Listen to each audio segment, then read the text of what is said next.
올해 같은 경우 예산 확보에 좀 어려움이 컸던 게 윤석열 정부의 긴축 재정, 즉 예산을 최대한 확장적 지출을 하지 않으려는 정부 기류 때문에 힘들었고요. 두 번째는 새만금 예산을 대폭 삭감한 상태에서 또 새만금 예산도 복원하고 지역 예산도 살리는데 굉장히 어려움이 컸습니다. 그 과정에 우리 조당위원장이신 한병주 의원님을 주축으로 해서 저희가 최선을 다해서 이런 결과를 얻었다고 생각합니다. 지금부터 저는 해야 할 일이 우리 익산이 국비 1조 원 시대와 더불어서 새로운 또 변화와 성장을 해야 되기 때문에 제2혁신도시를 익산에 유치해서 유수의 공공기관을 유치해서 좋은 일자리도 만들고 또 새로운 활력을 찾아야 된다고 봅니다. 그리고 또 앞으로 해야 될 게 SOC 사업에 있어서 서부내륙 고속도로 2단계도 조기 착공하고 서울 세종간 고속도로도 익산까지 연결하고 그다음에 제가 국토교통에서 항상 강조해왔던 게 천안 아산역에서 익산역까지 직선화를 어떻게든지 달성해야 됩니다. 우리가 수도권으로부터 멀어지고 지방 소멸에 대응하기 위해서는 교통망을 최대한 단축시켜야 합니다. 그리고 또 익산이 식품 산업 도시인 국가식품 클러스터 2단계가 후보지로 지정이 됐는데 이 사업도 잘 추진해서 익산의 새로운 미래를 준비해야 됩니다. 그리고 거기에 하나만 더 말씀을 드리면 우리가 지금 새만금 하면서 그쪽으로 우리 2차전 사업을 비롯해서 모든 사업이 쏠리고 있는 듯한데 아직 애무료 단계입니다.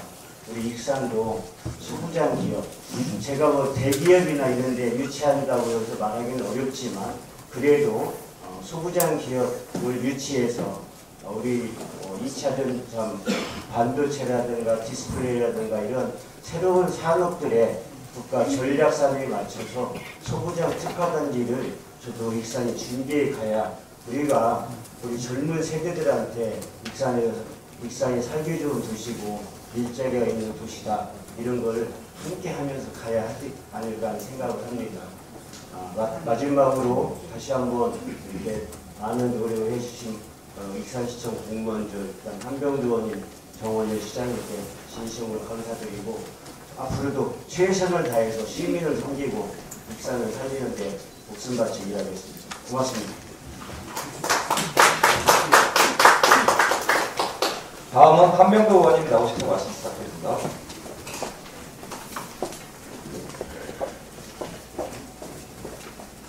예, 여러분 반갑습니다. 익산을 한병도 의원입니다. 오늘 우리 익산시 국가예산 정말 꿈같은 1조 원 시대 개막이라는 기쁜 소식을 여기 계신 언론인 여러분들과 우리 익산 시민 여러분들께 보고 드릴 수 있어서 정말 가슴이 벅찬 자리인 것 같습니다. 저희들이 작년에 9천억, 9,700억인가 이렇게 확보를 되면서 올해 1조 원을 반드시 돌파를 시켜야겠다는 일념으로 모두 얼굴을 뭉쳐서 뛰었는데 좀 어려운 과정들이 있었습니다. 특히 내년도 윤석열 정부에서 총지출 증가율이 2005년 이후 최저치인 2.8%로 책정되는 등 그 윤석열 정부의 긴축 재정 기조가 유지 강화됨에 따라서 저희들이 예산을 확보하는데 다른 때보다도 굉장한 어려움이 있었습니다. 전국 지자체의 국비 예산이 아마 전국적으로 어려움을 호소하는 과정이 있었습니다. 특히 전북 지역 같은 경우에는 정부의 새만금 예산 보험 여파로 그 어느 때보다 국비 반응이 여의치 않은 상황이었습니다. 실제 기재부에서 1차 우리 익산 관련 예산 보고를 하는데 지금 오늘 성과를 낸 사업들이 전부 대부분 안 되는 것으로 1차 부정적 보고가 올라왔습니다. 그래서 그 안 되는 것들을 예산 심사 과정에서 하나 둘씩 설득하고 때로는 강하게 이야기하고 이런 과정들이 있었습니다. 특히 그 우리 익산 정치권은 악조건 속에서도 지역 발전이라는 일정 하나로 내년도 국가 예산 확보에 한 팀으로 열심히 뛰었었습니다. 저도 또 상임위가 기획재정위원이고 또 도당 위원장으로서 절박한 심정으로 특히 새만구가 익산 예산 관련해서 추경민 부총리, 2차관 예산실장, 또 우리 전북 담당, 익산 담당 과장들까지 꾸준히 설득을 했습니다. 이번에 이 설득하는 과정에서 참 뜻깊었던 게 우리 정원윤 익산시장님 정말 밤 늦은 시간에도 안 좋은 소리가 들리면 바로바로 전화해서 이거 큰일 났다고 지금 부정적이다고 항시 소통을 하면서 했고, 또 여기 뒤에 오른쪽에 앉아 계시지만 우리 시청 공무원 여러분들이 정말 하루를 멀다 하고 여의도를 맨날 오고 또 세종을 다니면서 국비 확보에 총력을 다했습니다. 또 왼쪽에 계신 우리 김수홍 의원님께서도 정말 강하게 정부를 설득을 하면서 국토위뿐만 아니고 기재부도 직접 예산실장을 통하고 정말 최선의 노력을 다 하는 모습들, 그리고 이제 우리 익산이 예산 확보를 위해서 단합하는 모습들을 똘똘 뭉쳐서 진행을 했습니다. 그래서 익산시는 전년 대비 사포로 증액된 1조 103억 원 규모의 국비를 반영해내는 태고를 이루어낼 수 있었습니다. 지난해 또 국비 확보 여정에 함께해 주신 우리 정원윤 시장님, 그리고 김수홍 의원님, 또 우리 시청 공무원 여러분, 또 우리 최종호 시의회장님을 비롯한 한동현 부회장님, 그리고 시의원 여러분, 도의원님들, 또 앞에 계신 우리 언론인 여러분들께서도 정말 지대한 관심을 가지시고 또 우리 시민 여러분께도 모두에게 감사하다는 말씀을 드립니다. 저희들은 이제 일정한 시대가 계획이 되면서 대도액의 기반을 좀 마련했다고 생각이 듭니다. 익산시 국가 예산은 2015년부터 19년까지 5년 동안 6천억 원대 정책돼 있었지만 2020년 21대 국회의원 당선 이후 매년 사상 최대치를 갱신을 했고요. 최근 4년간 괄목한다는 성장으로 꿈의 1조 시대를 열었습니다. 국비는 지역 발전에 든든한 마중물이 될 것입니다. 시민 여러분이 체감하는 변화와 성과를 만들어낼 수 있도록 집행 과정도 꼼꼼히 챙기도록 하겠습니다. 우리 지역의 주요 국비 성과를 짧게 보고를 드리면, 먼저 지난 수년간 난항을 겪으면서 끈질기게 기재부를 설득한 결과 저희들이 삼수했습니다. 제수도 아니고 삼수한 끝에 식품문화복합 혁신센터 구축 예산을 확보를 했습니다. 또 K푸드가 한류의 중심으로 거듭나고 있는 지금 푸드 체험관과 문화관, 놀이시설 등 식품 테마 복합 랜드마크를 조성을 해서 미래 성장 산업의 청사진을 재생할 수 있을 것으로 판단이 됩니다. 이와 함께 농식품 분야 메가버스 기반 기술 실증 지원 사업 추진 예산을 반영해서 국가식품 클러스터 내실을 탄탄히 가질 수 있게 됐습니다. 최근 푸드파크가 글로벌 신성장 산업으로 주목받는 상황에서 ICT 융합식품 제조공정 테스트베드를 구축함으로써 익산이 동북아 식품산업 중심지로 성장할 것으로 기대가 됩니다. 또한 동물용 의약품 임상시험지원센터 사업에 첫걸음을 떼는데 용역비 반영으로 동물 케어 클러스터 구축이 가시권에 들어왔습니다. 효능 안정성 평가 센터, 시제품 생산지원 플랫폼 구축 사업과 함께 익산이 국내 동물용 의약품 산업을 선도할 수 있도록 지속적인 관심을 기울이도록 하겠습니다. 저는 지금부터가 시작이라고 생각이 듭니다. 2024년 1월 18일 전국특별자치도에 본격 출범합니다. 특별해지는 행정적 지위만큼 익산시도 국가예산 꿈의 1조 시대를 시작으로 더욱 특별한 교역과 발전을 이어나갈 것으로 믿어 의심치 않습니다. 대내외 경제 여건이 그 어느 때보다 어려워서 마음이 무겁지만 시민 여러분 모두 행복하고 따뜻한 연말 보내시길 바랍니다. 저도 새해에도 민주당 전략기획위원장 겸 전북도당위원장으로서 익산시를 지역국회의원으로서 민생 안정과 지역발전을 위해 최선의 노력을 다해나가도록 하겠습니다. 감사합니다. 이어 한동현 부의장님 나오셔서 말씀 부탁드립니다.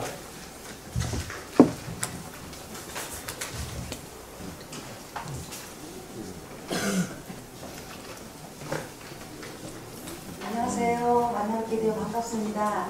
저는 익산시의회 부의장 한동현입니다. 오늘 평소 존경하는 함정도 의원님, 그리고 김수홍 의원님, 정원효 시장님과 함께 2024년 국가예산 확보 관련 기자회견을 갖게 된 것을 매우 뜻깊게 생각합니다. 먼저 국가예산 확보를 위해 불철주야 애써주신 우리 김수홍 의원님, 황정도 의원님, 그리고 정원윤 시장님, 그 노고에 깊은 감사드립니다. 네. 익산이 1조 103억 원의 국가예산을 확보하는 쾌거를 이뤘습니다.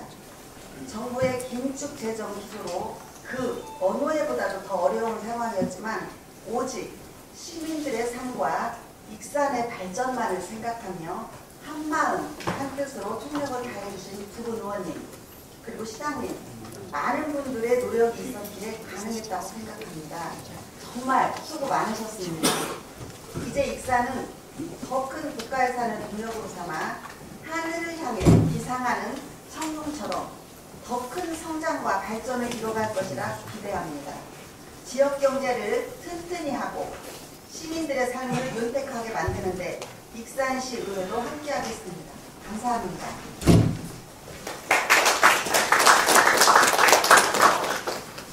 다음은 브리핑 내용에 대한 언론 여러분의 질문에 답변하는 시간을 갖도록 하겠습니다. 시장님과 의장은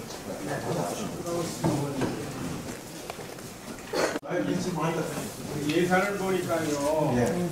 교육은 국년지대기라고 그랬는데 아주 유축이 잡혔어요. 여기에 대해서 어떻게 생각을 약간 묻고 싶고, 두 번째는 신규 사업 4,830억을 연차적으로 사업비가 부담된다고 그랬는데 그래서 언제부터 시작이며 첫 해는 얼마고 두 해는 얼마인지 그게 나와요. 예. 먼저 교육 예산이 적게 잡혀있는 것은 교육은 그 자치사무입니다. 지역 교부금을 해가지고 지방세의 한 20%를 별도로 떼어주거든요. 그래서 교육청 중심으로 지방에 가기 때문에 국가에서 지원할 수 있는 사업은 그렇게 많지 않다 하는 걸 말씀을 드리고, 내년도 신규 지금 사업이 34개의 총 4,830억인가요? 총액은 그런데 지금 첫 해년도에 347억이 집행이 되죠. 첫 해년도에 347억만 이제 확정이 된 거고, 연차별로 계획은 매년 저희가 예산에서 따내드리는 겁니다. 매년 노력하는 결과에 따라서.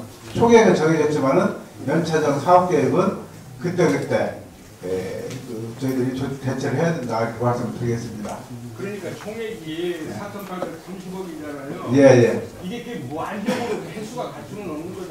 아니, 사업기간이 있어요. 다. 사업마다 예. 길게는 5년, 짧게는 3년 다 이렇게 사업기간이 다 정해져 있습니다. 그 기간 내에 집행을 하는 것인데, 연도별로 예산 배정 계획은 매년 예산 편성해서 다시 편성을 하게 됩니다. 그러면 5년 안에는 다 이루어질 수 있는 그렇습니다. 되겠네요. 예.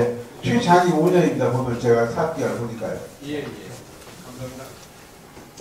네, 다음 질문 있으신 분은 손을 들어주시기 바랍니다.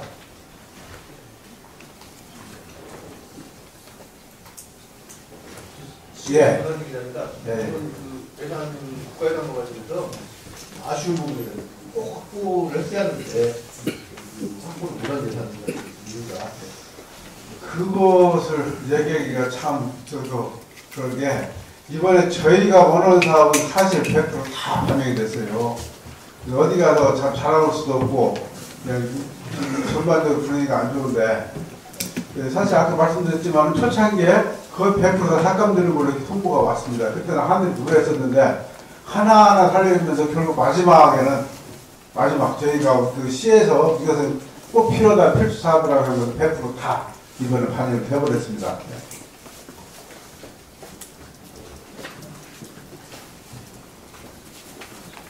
그게 이제 아마 그런 것은 이제 생각났을 거예요. 예를 들어 한센인 병원 같은 것이 왜 없냐. 한센인 병원은 아예 정부 단계에서 빠져버린 것이지, 이번에 본격적인 심사에 못 올라갔어요. 아마 그런 것을 생각하시고 말씀하시는지 모르겠는데, 저희가 국회 단계에서 목표를 삼았던 거는 100% 다 됐다. 이렇게 말씀을 드리겠습니다.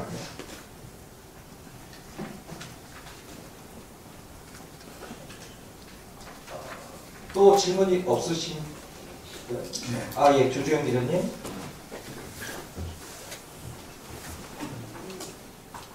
생각보다 조심합니다.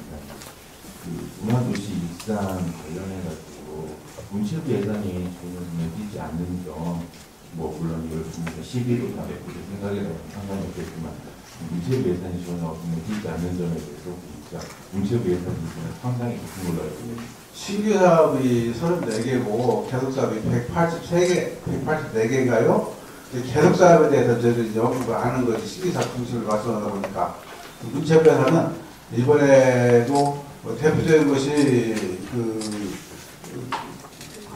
서동 아니 그 뭐라 해야 금마저가 408억이 됐고 그다음에 서동 생가터도 지금 예산이 한 30-40억 됐을 겁니다. 좀 숫자는 내가 가지고 있지 않은데 그다음에 그 옆에 그 탐방 거점센터 그것도 지금 올해 이제 마지막 사업비가 들어가고 있고요.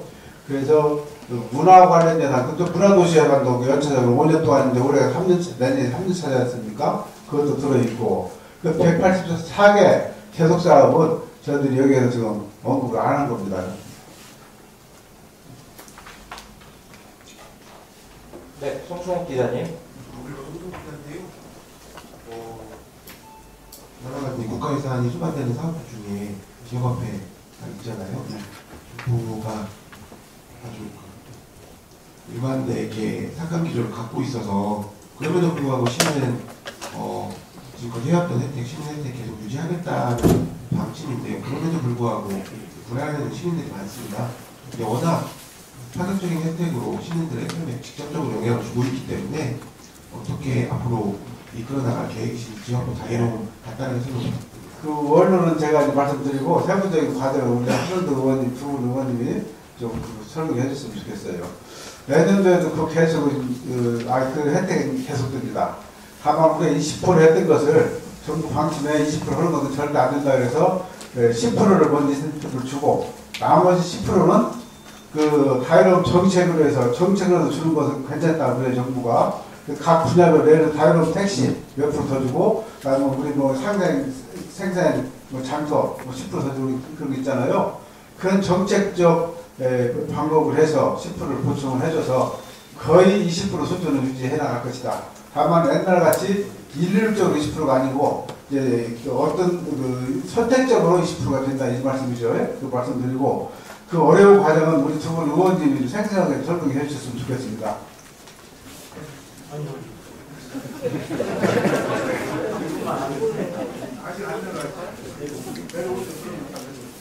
그 이번 민주당에서는 예산에 세 가지 전략을 세웠습니다.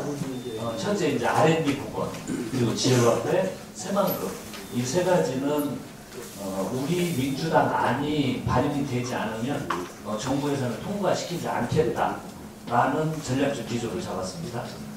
근데 야당에서 자체 예산을 정부 예산을 짤 수 있을까 하는 부처에서 그 의심이 들었는데 저희들은 실제로 이 예산이 복원이 안 되면 그 정부 예산안 대신 민주당 안으로 예산을 통과시킬 실제 마음을 가지고 추진을 했습니다. 그래서 이제 R&D와 지역 화폐 요건 예산을 복원을 해서 이제 지역으로 다 배분이 될 거고요. 그래서 우리 시에서도 그 사업이 함께 진행될 거라고 생각이 들고 이제 마지막 남은 게 새만금 예산 하나가 남은 겁니다. 그래서 사실 어제는 제가 뭐 말씀을 다 안 드렸는데 이 새만금 예산 관련된 건 예산 통과 저희들이 통과하는 당일날까지도 원내대표도 문 닫고 더 이상 못하겠다고 우리는 우리 안대로 통과시킨다고 할 게 그 전날이 아니고 당일날까지. 그러니까 정부가 시트 작업을 거의 뭐 맞췄는데도 그 이후에 새만큼 가지고 쟁점이 있었습니다. 그래서 마지막 당일날까지 그런 협상 과정이 있었고 그리고 정부가 저희들이 원하는 초기에 새만금 예산도 1,000억 원대 가졌습니다. 1,000억 원대 이상은 못하겠다. 그리고 새만금 예산은 또 절대 아예 반영을 안 시켜서 못하겠다는 겁니다. 그리고 이제 공항 같은 새만금 국제공항 같은 경우는 이걸 반영을 시키면 정부에서 이제 스스로 우리에게 명분이 없다. 그래서 이걸 반영을 못 시켰다고 했는데 마지막 새만금 예산을 저희들은 새만금 국제공항 예산 받쳐지지 않으면 통과 못하겠다. 합의 못한다고 끝까지 거의 이게 뭐 전쟁처럼 뭐 버티게 한다고 서로 하면서 3천억 원의 성과를 이렇게 냈었습니다. 그리고 또 아까 우리 시장님께서 어떤 말씀하셨는데 우리 김수홍 의원님은 정말 고생 많이 하신 게 이 예산이 우리 익산관련 예산이 지금 오늘 성과된 게 전부 부정적인 의견으로 올라왔었습니다. 그래서 아마 시장님은 하늘이 노릇하고 그랬는데 저희도 이제 화가 많이 나고 김수홍 의원님은 저는 정말 화가 많이 나서 좀 심하게 담당 부처를 좀 아주 심하게 뭐라고 했습니다. 아주 심하게 다 깎아가지고요. 그래서 이걸 이제 하나하나씩 복원을 하는 과정도 있었고 그 사이에 또 저뿐만이 아니고 김성호님 더 강하게 했었죠. 정말 저희들이 아주 강한 어조로 해서 다른 지역보다는 이번 예산 통과가 참 어려웠던 게 우리 기자님들 다 아시다시피 정부의 세수 부족, 긴축 재정 때문에 우리 익산뿐만이 아니고 모든 지역이 이번 예산 확보하는 게 정말 어려움이 컸습니다. 너무 컸는데 그래도 우리 익산은 다른 지역에 비해서 주요 사업들, 신규 사업들이 이렇게 반영이 되는 성과는 정말 이번 예산을 보면서 익산시, 뭐 국회, 여기 계신 시, 도의원님들, 우리 언론인 여러분들, 시민 여러분들이 정말 이렇게 한돌 뭉쳐서 하나로 모아낸 힘의 결과가 아닌가 생각합니다. 좀 비하인드 스토리를 말씀드렸습니다. 일단 한 말씀 드리면 이제 익산시 예산은 현안은 다 확보가 됐다고 시장님 말씀해 주셨고 저는 한 가지 특별히 관심 있는 사업이 익산과 관련해서는 지난 7월 13, 14일 날 폭우가 내려가지고 익산이 전체 물바다가 됐는데 이 재난안전부시라는 익산이 폭우가 내리면 탑천이 인근의 탑천이 그 범람돼서 황등하고 그 일대 함나 일대가 완전히 물바다가 됩니다. 그리고 저쪽 북부권의 이제 용동, 망성, 용안 지역은 우리가 이번에 정부하고 협의해서 대주천, 삼북천과 만나는데 배수장 그리고 연동 배수장 두 군데를 설치하도록 설계비를 반영시켰습니다. 시장님과 그렇죠. 그리고 이제 제2음지구 지정해서 하면 그쪽에 수해 문제는 해결이 되는데 여기에 그 황성 가다 보면 그 탑천이 한 100에서 150mm만 내리면 범람합니다. 지금 수리시설 개보수 작업을 해도 안 돼서 그게 근본적으로 해결하려면 망경원까지 흘러가는 탑천을 배 이상으로 늘리면 됩니다. 그래서 한화진 환경부 장관을 설득을 해서 그걸 국가 하천이 아닌 지방 하천은 환경부가 담당을 하지 않는데 이 재난을 예방하기 위해서 환경부가 국가 하천 배수 영향 구간이라는 것을 지정해서 개보수를 하더라고요. 그래서 거기에 자기들이 반영하겠다고 했는데 기재부 단계에서 제가 강력하게 요청했는데 그게 배수 영향 구간을 지정을 전국에 걸쳐서 한 3, 4학기에 했답니다. 근데 이게 탑천이 안 들어가서 내년에 협의해서 일단 넣고 그러고 나면 국가 하천 배수 영향 구간을 해서 그게 한 1,800억 정도, 1,700억 정도가 예산이 들어가는 예산인 것 같은데 앞으로 시험으로 확보하겠고요. 저도 뭐 한 가지만 새만금 관련 예산을 말씀을 드리면 윤석열 정부가 이번에 예산 심사의 방법이 깜짝하고 달렸습니다. 이거 반영됐습니다. 이렇게 했어요. 했는데 금액을 안 갖다 줍니다. 올해. 그게 하나의 또 다른 전략이 있습니다. 그 사람들이. 그러니까 마지막까지 새만금 예산이 얼마가 들어가는지 알 수가 없어요. 그리고 나서 전라북도의 최고 관심사가 새만금 국제공항인데 새만금 국제공항 예산이 얼마 들어가는지 모르는 거예요. 그러니까 총액을 3천억 빌려주는데 새만금 국제공항 예산이 빠질까봐 정말 노심초사를 다 하시는 거예요. 그래서 저는 이렇게 얘기했습니다. 기재부한테 여러 요로로 300억에서 350억 정도의 예산이 반영이 안 되면 나는 무조건 보이콧하라.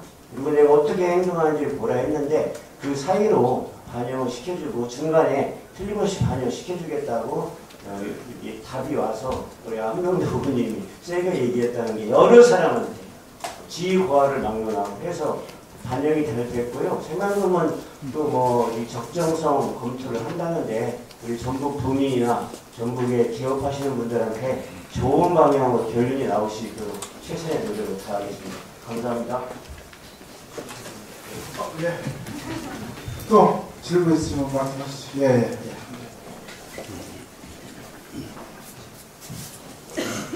예산 확보 해주신 데 대해서 너무 감사하고요.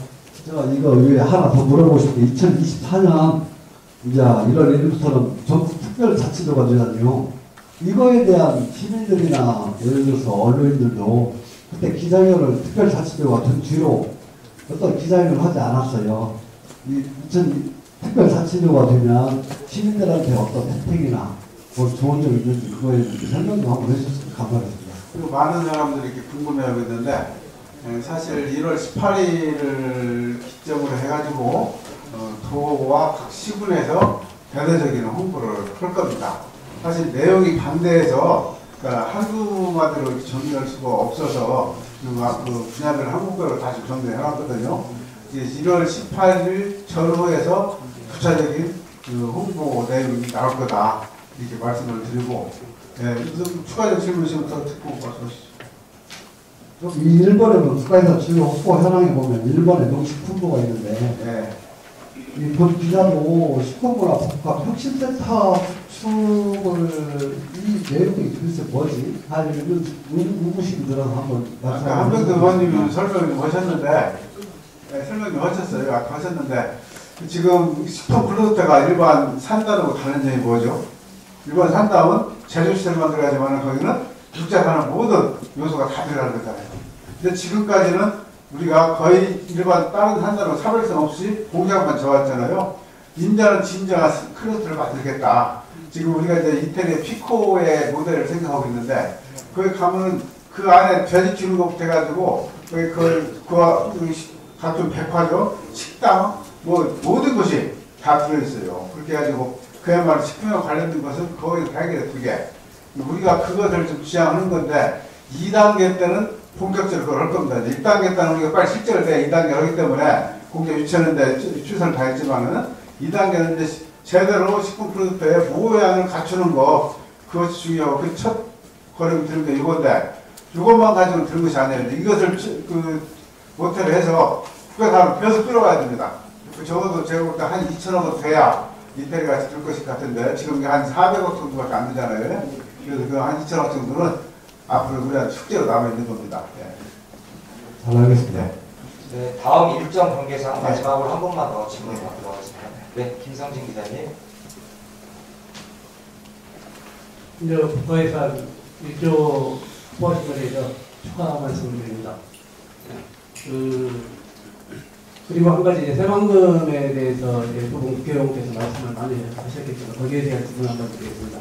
최초 새만금 예산이 제가 알기로는 7천억 이상 저희 전북도에서 요구하는 것으로 알고 있고 거기에서 3천억이면 40% 수준이 약간 못 미치는 그런 확보를 하실 것 같습니다. 거기에 대한 반성의 의미는 어떤 걸 갖고 계시는지 듣고 싶고 그리고 제가 박지원 국장원장께서 말씀하신 그 내용 중에 전북에 중진원이 없어가지고 항상 전북은 당한다라고 말씀하시더라고요. 그래서 그 부분에 대해서 제가 개인적으로 우리 한명도 의원님 참선되셔서 꼭 중진의 힘을 좀 발휘했으면 좋겠다는 생각을 가지고 있습니다. 또 한 가지 우리 김성훈 의원님의 지적 중에 저희 시민들이 가장 좋은 지적을 배산 공원 만들기라고 그렇게 말씀들 많이 하시더라고요. 그러니까 배산에 대한 혹시 국비 확보를 못 하시는지 모든 시민들이 배산 의원이라고 칭송을 하시는데 거기에 대한 국비 확보 계획은 없으신지 한번 여쭈고 싶습니다. 지금 그건 제가 답변드려야 될 것 같아요. 그래. 배산은 연유정 씨하고 대구서 씨도 사유지가 부분을 짓지 않고요. 차지하고 배산을 공원화하는 과정에 공원화는 사유지를 합리적으로 사용 허락을 받아야 되기 때문에 임대하는 과정에 그분들하고 협의를 했고 그 공원을 이제 매수하는 매수비를 국비로 확보할 수 있는 이런 질문하신 거잖아요. 근데 아주 익산시하고 사유지를 가지고 있는 그 그죠? 연일정 씨하고 일절 그런 거에 대한 협의 자체도 없고 그분들이 거기에 묘가 아마 수백 개 됩니다. 수백 개. 그래서 그 연일정 씨의 합의를 이끌어내는 게 쉽지 않을 겁니다. 그다음에 대구서씨도 마찬가지고요. 그래서 그건 지금 제가 그게 합의가 돼가지고 재원 조달을 어떻게 하느냐 이 단계에 있다면은 뭐 익산시하고 협의를 통해서 이게 우리나라 뭐 공원 지원 사업이라든가 아니면 지역 도시식 부정 사업이라든가 여러 가지 지원 사업이 있으면 그것으로 재원 조달이 되는 방안을 찾겠는데 지금은 협의조차 전혀 생각조차 없는 상황에서 제가 거기에 국비를 어떻게 조달할 거냐고 답하기는 자꾸 빠른 거 김성민 기자님 이해해 주시죠. 그것은 제 생각만 갖다 말씀드리고 이제 정리하겠습니다. 배달은 우리 시민들이 전부 다 사랑하는 가장 사랑하는 산이에요.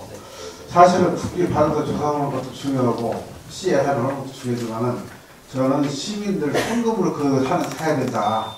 그 사례가 울산 태화강 사례입니다. 태화강 그 썩은 강물 전부 다 시민들이 썩은 거래가지고 거기 다 타버렸어요. 팔리부터 개발을 못하게 그렇게 했는데 우리도 그렇게 해서 시민들이 자기들 정성으로 내가 이 산을 샀다는 애착을 가질 수 있는 그런 좋은 그런 장소이기 때문에 저는 고향사랑 기부금 있죠. 기부금을 목표를 그걸 잡으려고 그래요. 그래서 계양 밖에 나가는 사람들이 고향에 계산하기 위해서 당인들도 여기 기부를 해라. 시민들도 기부를 하겠다. 그래서 온 시민들이 통합할 수 있는 통합의 중심적으로 저는 만들고자 하는데 아직은 이 계획을 발표를 하면 안 되는데 지금 우리 의원님 말씀하시기 때문에 사실은 국가 예산을 하는 거 큰 의미가 없습니다. 이거야말로 우리 시민들이 살아가는 장소이기 때문에 시민들이 17바 단돈 1,000원이라도 내서 사는 것이 맞다. 이렇게 생각을 해왔습니다. 지금 많이 늦었는데요. 여기 오늘은 두 분도 또 일정이 있으셔가지고 제가 더 못 잡을 것 같으니까 두 분들 보내드리고 추가적으로 뭐 제가 드릴 말씀 있으면 답변하도록 하겠습니다. 그럼 여기서 공식적인 브리핑을 마치도록 하겠습니다. 감사합니다.